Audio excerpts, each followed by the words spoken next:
வணக்கம். காகம் தலையில் தட்டலாமா? இது கெட்ட சகுனமா?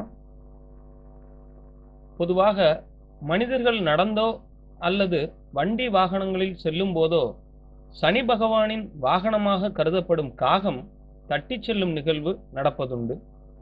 இந்த நிகழ்வு சனி பகவானின் ஆதிக்கம் ஆரம்பமாவதை குறிப்பதாக கருதப்படுகிறது.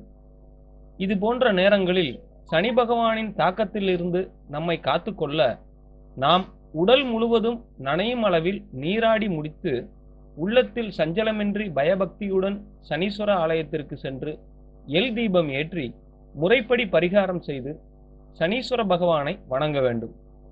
இதனை செய்வதன் மூலம் காக வாகனத்தான் சனி பகவான் நமக்கு கனிவு காட்டுவார் என்பது ஐதீகம்.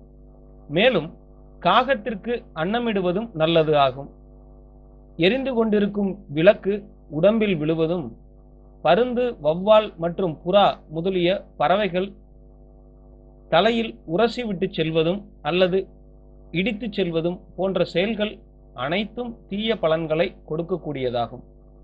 அரச மரத்தை சுற்றுவதும், சிவ ஆலய வழிபாடும் மற்றும் கோபூஜை செய்வதும் சிறந்த பரிகாரமாகும். சிவ மந்திரத்தை அதிகம் உச்சரியுங்கள். எவ்வளவுதான் நாகரிகம் வளர்ந்தாலும் இப்படி கெட்ட சகுன சம்பவங்கள் நடக்கத்தான் செய்கிறது. நன்மையோ தீமையோ அவரவர் மனநிலையை பொறுத்தே அமைகின்றது.